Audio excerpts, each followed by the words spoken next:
This is iLLANOiZE Radio with Biko, iLLANOiZE Jones, and Pretty Riot. Going down right now.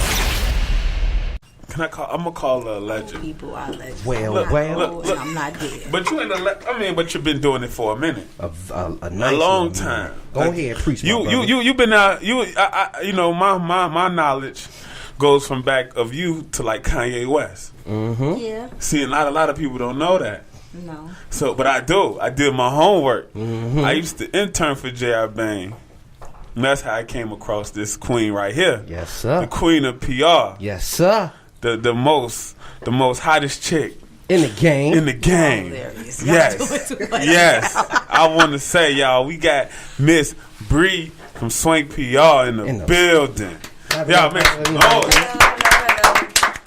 Hi. How you feeling? I feel good. Me too. Right, you know, like I said, it's our 6 month. Congratulations. And, that's consistency. That's important. Hey, it is. And, you know, speaking of consistency, I got to bring up the time when I actually visited your office and I sat in your hot seat.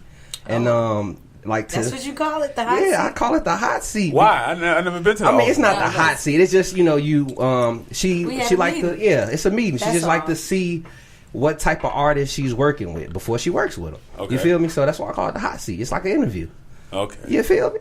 So, just doing that and then seeing you still, continue to do your thing in the city is a blessing. And you came through for our 6 month anniversary. Thank you. Yeah, I must like y'all. Hey, pretty much. Hey, I know y'all though, so it was like, whatever. Might as well. It Hey. won't feel like work. Thank you. Sorry for the travel, but I appreciate you coming through. Yeah, she was You like, feel me? She came in. Somebody gonna give me a ride back. Yep. No. She just dropped a whole $100 bill on the Uber. Went crazy. Now let's talk about the beginning of everything, Bree. How did things start? Like, how did Swank start off? How did you create Swank? Well, Swank actually came out of a situation where I actually had something bad happen with a business. So I used to be the editorial director for this teen magazine that still exists in Chicago. Okay. And I did a lot of the branding, and I was doing PR for the magazine. I was the editorial director, so I took it everywhere. So when I would go out and go to events, I would go get a picture with it with Nas and go get a picture with, any celebrities that were out or in Chicago. I would just go and do it. And before that, I used to write for The Source. And so I've been in media since I was in high school. So that's why I know so much on what to do and kind of how to execute it. But anyway, the business, it was 4 of us. And 2 of the girls went in and incorporated and didn't include us as partners. And so we did this project with Michael Malden, which is Jermaine Dupri's dad. We did a project with him. Okay.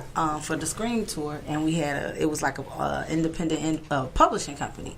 So me and the graphic designer was like, well, we can get together and just do that.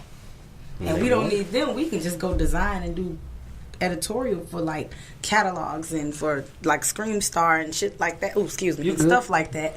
But it was like, and that happened because we started our own company called Swank Publishing. But she started getting on some hating-ish, started doing a little dirty stuff. But I knew everybody already, and I had the clientele, so I just ended up taking Swank on my own and doing what I did with it. And you see what didn't happen since you took that risk. Like, anybody I ask, like I say, hey, have you heard of Swank? Yes, I have. I want to not everybody pretty much that I bring up Swank to. Yes, I have heard of her. I ain't gonna say her. I'm saying I gotta use it this day. They're out here. They definitely put on artists. So it's a good thing you took that risk. Sorry for cutting you off. No, it's fine. It's fine. I mean, that's pretty much the story. I mean, my first client was GLC, and he was on Good Music at the time, so that actually was good leverage. And I also I used to write for The Source. I used to write for Mass Appeal. I used to write for it's another magazine I used to write for, All Hip Hop.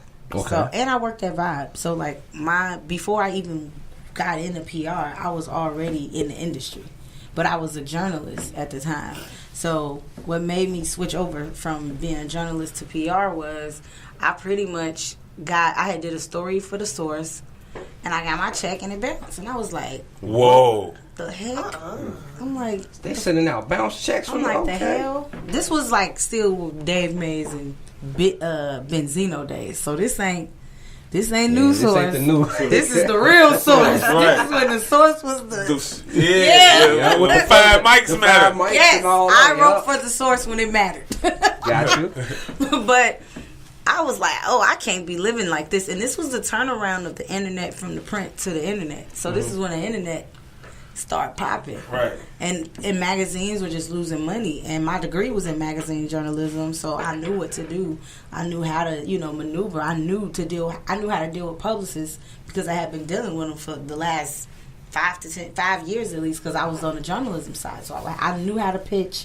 I knew how to do all of that before I even went into PR because I was a journalist. That's what I learned. I learned how to pitch in school. And artists probably don't even know what that is. No. A lot of them don't even know what the word means in my terminology when I'm talking to them. They know when they think of pitch, they think about sports. You feel me? Baseball all day. So it's like, they don't think about those type of things. So, after that, it was an easy transition because I worked with a lot of publicists who kind of mentored me over time. That I would just kind of ask questions to, and it was certain things I just knew as being a publicist. But I took my twist on it because nobody in Chicago was doing hip hop PR when I started doing it at all. I was the first person I can honestly say that worked with that was in a pretty much took the whole thing hip hop PR because. People might have been doing it, but they didn't put a label to it. There wasn't a label to it at the time. I just created my own lane. That's what I did. So when did you notice, okay, this is going to be bigger than what I thought it was? I don't know, because I still don't think it's big. Wow. That's focus. That's real right there. Man, you done messed with questions, though. Okay, I didn't see that one coming. Let's talk about recognition. So I had a phone, we was on the phone chopping it up. And as you see, I give you your respect, but I notice a lot of other people really don't. And I just want to, I'm not going to say throw no shade or no names or anything, but I want to know, how do you take it? Throw some names. I want to know. I ain't throwing no names. Come on, I ain't spilling no tea. I like you. I ain't spilling no tea. I'm a publicist. Okay. Because ain't nobody going to do nothing to me. But you have helped a lot of people. A lot of people, get their brands and their companies off. You know what I mean? Yeah. And they go off into a success. And, you should get the recognition. You deserve it. I know from being at Windy City, it wouldn't be no Windy City if it wasn't for Swank PR. You know what I mean? That's that underground radio station alone, just knowing all the artists that came through. You feel me? Yeah. So I know it's not just Windy City Underground. It's other underground spots, blogs that you done help support. Oh, yeah. And a lot of people just start acting funny with me or stop, taking posting my client stuff. And I'm like, all right. Yeah. Does it make you feel some type of way? When people don't? It does because I've helped a lot of people build their stuff up. Because a lot of these without places getting paid weren't around until you started. Yeah. So a lot of it ain't just blogs or even media people. It's even publicists. Mm-hmm. It became a thing when I became a publicist. A lot of them intern for you. A lot of them intern. I made it look real superstarish. That's what I did. Mm-hmm. And that's the thing. Because I'm in media, I've been in media for so long. When you know how to work from the journalism side and you know how to work from this side, it makes things look a little different. But you gotta promote yourself. You're not supposed to not. That's how I get my business. That's how I learned how to get my business. I didn't come start out trying to be oh yeah, this is what I do because I'm a it ain't that. And when people they would be like, oh my God, it's just so glamorous what you do, and I'd be like, sure. Come in this office, come on, hey, no, it's not. Come sit down and really see what I do. And then when they sit there and I'm like, okay, well, you got to send 200 pictures out today, they like, what the hell? Hold on, wait. Let me stop you for a quick second because I actually wanted. This is one of the questions I wanted to ask you about. Like, what's the toughest part of being a black female publicist at that? Well, you know, all these white boys, they talk white boy to each other, and they just be like, oh yeah, come on, you can do any interview you want. They don't do that with me. Like, it's like they just be like, I'll check it out. It's like I gotta do way more. You know what I'm saying? And I gotta keep certain relationships. So, you know, it's definitely hard because they always think black women are angry when you approach them or when you ask them a question like, well, why you won't post this? Or, you know, you got to be able to keep that balance and build that relationship, but also get your point across in an intelligent way where they feel you, but you can't insult them at the same time. So it's like, it's been a long time of just building relationships. Like, people don't want to do that no more. They just want to take your relationship.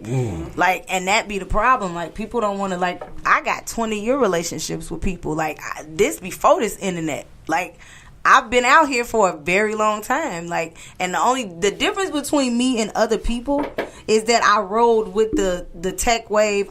If I see that I'm supposed to be on Twitter, I get on there.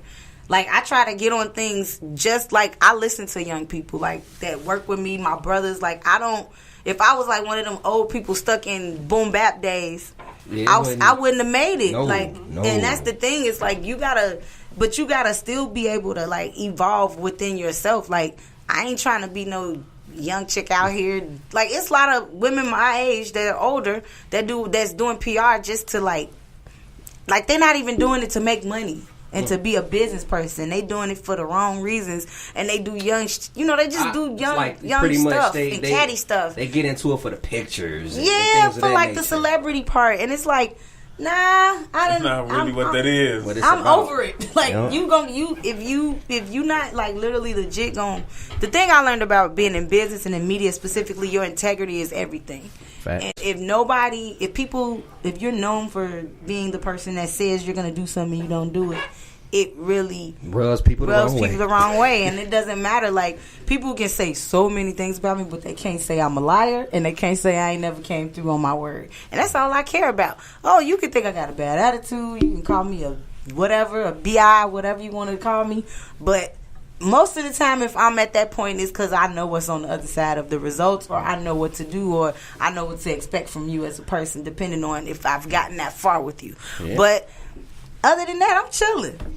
Let's talk about the artists. Like, you've been in it from back then until now, which is like a whole new wave of everything. How everything is so saturated, so everything is digitally streaming. Yeah. With the artists not really knowing what to do, I'm gonna ask you a question on their standpoint. What would be the best thing for artists to do nowadays to get some publicity? The best thing for an artist to do nowadays, it's the one thing I hate is the ones that are doing the stuff to get the wrong attention. That's number one. That's one thing. Don't attract the wrong attention.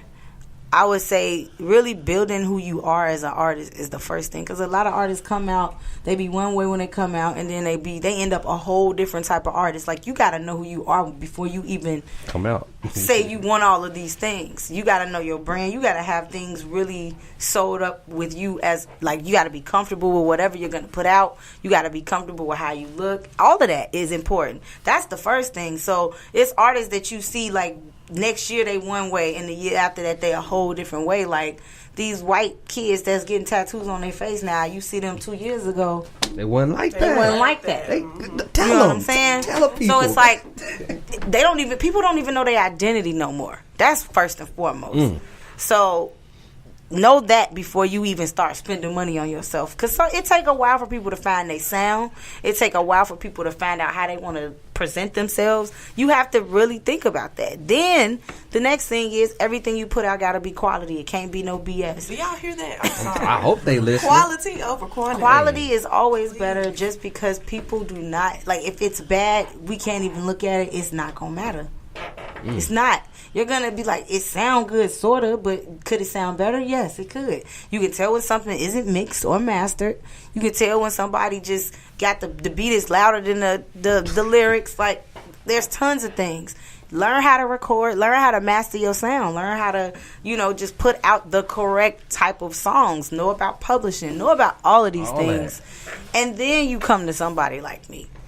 And because half the time with people, they come to me premature because they just be so thirsty and excited and they just want some money to spend. And I'll be like, all right, you sure you want to? They ain't got nothing to offer. Like, they no type of packaging. They want you to do everything. They want me to lay it out like I just can build a bear. Literally. It's like they want me to come. Like, I'm walking in the store, here go the bear, build it. You got 3 months, nigga. Do you feel like that's really common, though, that you get a lot of, like, the newer artists, they come to you and they think they know it all and they just... Oh, yeah. You get them and they just like, baby. Nah, it ain't no baby. No, they don't listen. Some listen, some don't. It literally gets down to... Some people listen and some people don't. I tell all my clients, I can advise you. I can give you advice. You can ask my opinion. But if you have your mindset on something, you're going to do it. But I'm going to give you, I'm going to give you some extra info to see what you think. It might alter your decision if I give you some insight. If you don't get no insight, you might keep what you're doing and just do it. Like, it'd be artists thirsty to drop music, and then I'll be like, you shouldn't have did it that day. Cardi B came out. And they don't even care. Who did you think was gonna care about your music coming out? I mean, one person that seemed like they listen to you a lot is the boy Illinois. Yeah. You know he was. How did that start? Like the relationship? Because you've been pushing. Y'all been working together for a very long time. That's the homie. That's like my little brother. Everybody is like my little brother or something. But with him, it's always like he's listened. Like, I worked with him consistently, like before I went into managing him, I worked with him for almost 3 years, and I was like, all right, y'all done spent a whole lot of money on me. And I like you, so let's do this. let's go ahead. We gonna figure it out. And it's just been like he listens to me. He's had to put it like this. He's had the pleasure of being around me on a consistent basis where he's actually seen who I know, who I be around. I'm not the type, like, I don't just bust all my moves out in front of the social media and be like, yeah, I know this person, I know this person, I know this person. I don't have to do that. Mm-hmm. Like, and sometimes doing that, I've learned, has backfired. So you got to be careful. So he's seeing how I move. I can go anywhere in any city and know somebody. And that's always been the case, like, for the last 10 years. So he's just had the pleasure of actually seeing and meeting and networking and being around. And he had a manager before that who bust some extra moves for him too. Like, they got him in XXL before I did, and they got him on Sway. And it was more like, after a while, I just pretty much took it and just cleaned it up and enhanced them a little bit more. We got Ant, who is my business partner with him. We've just, always been able to, it's us three. So it's like, there's no weirdo, circle of people that act weird with each other and phony. Like, we not like that. Like, it's our family. Yeah, it's like a family for real. Like, we like his parents, like his music industry parents. And the team, to give you a quick, story. I was with Freddie B some years ago, and we were sitting down. This is when I first started, and he was, Freddie B got a pile of CDs. So he was like, he pulled out 2 CDs. He pulled out the Boy Illinois CD, and he pulled out another CD. And he was just going over packaging. And he was like, so which CD would you, purchase? If you don't know somebody, who would you purchase? I'm like, I'll take that to Boy Illinois. This is when I really didn't know who he was, but his packaging was on point. What was it? It was like, I can't. Was it DuSable? No, it wasn't. Was it DuSable? It might have been DuSable. It might have been the one before that. It was the one before that. It might have been the one before that, yeah. Yeah. And I was like, I'll take that, because it was packaged right, and that showed me right there that the Boy Illinois was on to something. Because a lot of people was writing Sharpie markers on the CDs and things of that nature. Yeah. So to see his growth and see you behind him and just see y'all in general, how far y'all have come, it's a blessing, well, that's the thing. Like, I've been behind a lot of artists, though. Yeah. He ain't the first one. Well, name another artist so the people know what's up. I was in New York with her cussing me out and all type of, you know what I'm saying? Like, King Louis, like, everybody. Like, there's been so many people I've worked with. Like, DJ Oreo, with the Oreo Fest and all of that. Like, I've helped. You got us in the Oreo Fest. Yeah, I know. I mean, I can keep going, you know. I mean, give us one more. I'm trying to think of a good Raekwon shit. Okay. The chef. And I'm still working with him. He'll be here May 18th or something like that. See, that's dope. You could take it from the legends to the new. Like, people just don't that's why I brought up the recognition part, because you do so much for so many people, and people just fail to just recognize it. They see it. I think that it's about the fact that, like, if I was to, and the crazy thing is, people be doing way less stuff, and they'll blow it up like, oh my god, and I'll be like, really? Like, you ain't even, like, I did that shit 2 years ago. Like, that's how I be feeling. Like, I be like, that I've been did that. It's just that it's all about how things are presented. Like, I don't care about the popularity contest. People mad because I don't care, and people like the fact that I don't care, and that's why I'm cool with it. Because I don't care. So, speaking of don't care, I want to ask you about blogs nowadays. Do you feel, websites are the key to success? They're dying out, believe it or not. Okay. There's gonna be, I think, a merge of like networks at some point of on the blogs, how they do TV now. Like, because like Pigeons and Planes is under Complex now. A lot of people under Complex, so they're turning it into like a network. Like, think about Vice. Why Vice went from online to having multiple blog networks, and now they're TV. Yeah. So I think that's where it's going. I think it's going back to TV. I think it's going to go really to online TV, Netflix, and things like that, because that's where the technology is going. So, like, it's great. Blogs are still going to be good, but it's like content. It's so much content coming out. It's like you can't even keep up. You can't keep up. Like I just recently did something with Mass Appeal and one client, and they premiered it, but that was SD. It was just, but they just posted it and put the shit up. That's it. On the site, because the site down. So I'm like, where's all the other coverage at? This is weird. But people are only on social media more. They're on social media more than they're going to the websites now. Yeah, that's facts. That's facts. You spend more time. Think about how much. I bet you right now, everybody is going to get on Instagram in the next 5 minutes in this office, or they're going to check their phone when we take a break. Speaking of break, let's take one. I mean, we can't take one. If we take a break, we done. Oh no! Look, I thought it was like 5:30. No, we started at 5:30. Look, that's how you know. I'm just flying around the room right now. Just flying. Talking about break. I'm like, Birdman. But hey, I'm happy you acknowledge a lot of things. You acknowledge. People need to hear it. I mean, it's frustrating though. It's very frustrating because nobody likes to give me credit for nothing. Well, let's say some real what companies have the Bree roots under their tree? Like who have I like what platforms and things? Platforms, artists like that we might not know about, like that you didn't help. You know what I mean? Give us that the premiere. People don't know. Give us like the premiere. People that I have worked like I used to work with Pat. Okay. When Pat was throwing shows, he had Fred the Godson and Vic Mensa open up for him, and I was the one who was got Fred the Godson around and setting up all his stuff, and I probably brought him to Windy City Underground. See, he's so and cold. That type of stuff, and sometimes I don't get a call or email back from that fool no more. I fuck with him though; that's my homie. Yeah, but. People just get busy, and then when you see them, it's like, hey, hi, bye. It's like, why you so awkward? I like you still, we cool. I ain't got no, I keep it moving because I had to learn as a person, I'm never gonna take it personal, because when it's my time, I'm not gonna take it personal, and I'm still gonna be who I'm gonna be. I'm not ever gonna do people the way they did me. I'm gonna point it out because y'all know how I am. Yeah, I'm gonna make sure you know how I feel. Yeah, and then I'm gonna be like, "Come on in." That's respectful, though. I'm gonna still let you see the glory, because you're gonna see the glory. You need to see the glory.